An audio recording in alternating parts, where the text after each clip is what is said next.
Kuminga nagpapapresyo pa.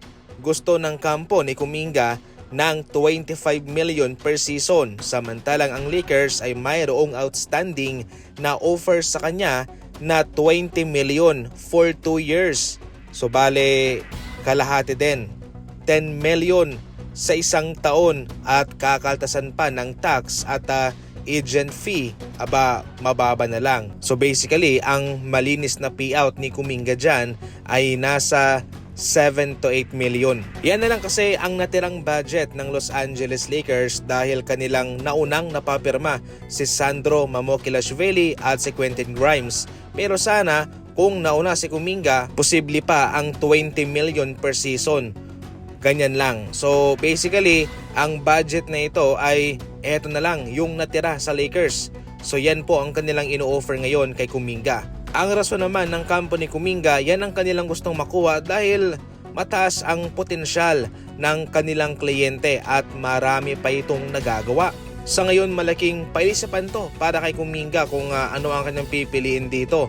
Kung magpapakipot ba siya o tatanggapin niya ang offer ng Los Angeles Lakers. Dahil so far ang Lakers lang naman yung mainit sa ngayon na gustong makuha siya. Para sa inyo, ano ang komento ninyo patungkol dyan mga idol? I-comment lang. Bilib na bilib naman si Stephen Curry sa kanyang nakikita sa kanilang rookie na si Axel Lindenberg. Ayon pa sa kanya, I hope I grew 2 or 3 inches. Axel is a big body, athletic.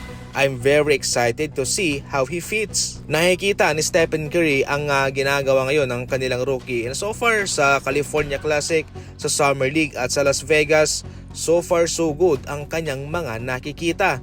Mixed package itong si Axel, hindi lang siya magaling sa tres, sa midrange, pati rin po sa pagsalaksak. Dahil din sa kanyang mataas na wingspan, nakakadepensa po siya ng maayos. Kaya sa ngayon, nasa magandang direksyon itong si Axel at titingnan ni Stephen Curry kung ano pa ang kanyang may bibigay sa mismong laban na. Magiging crucial ang papel ng gagampanan nitong si Axel dahil ang season ito at sa susunod na mga season, magiging crucial ang takbo ng kanilang rotation sa Warriors dahil kailangan nilang i-maximize na itong kagalingan ni Stephen Curry.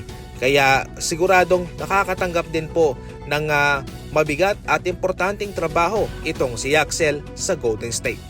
Sibak naman sa trabaho sa Spurs itong si Jacob Toby, ang play-by-play announcer ng Spurs mga idol, pagkatapos na mag-post ang kanyang nobya sa Instagram account nito na ito'y mayroong tinatagong relasyon sa kapatid ni Lindy Waters III. Burado na ang nasabing post pero so far nagbigay po ng mancha ito sa reputasyon nitong si Jacob Toby.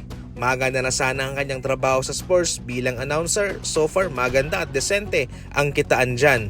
Pero dahil dito ay sinibak po siya ng Spurs dahil syempre nais pong protektahan ng Spurs ang reputasyon ng kanilang organisasyon at ayaw nila sa mga gantong issue. Kaya sibak kaagad itong si Jacob Toby.